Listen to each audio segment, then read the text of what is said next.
Welcome to the Startup Funding Espresso. I'm Halti Martin, the host of this show where we talk about raising funding for your startup and the time it takes to have an espresso. I hope you enjoy this episode.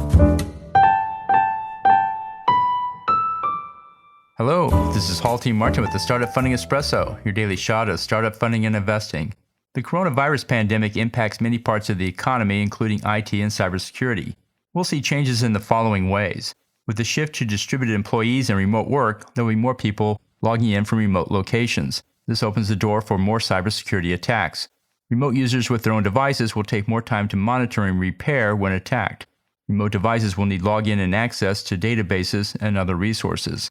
These devices with access to critical data will need to be secured.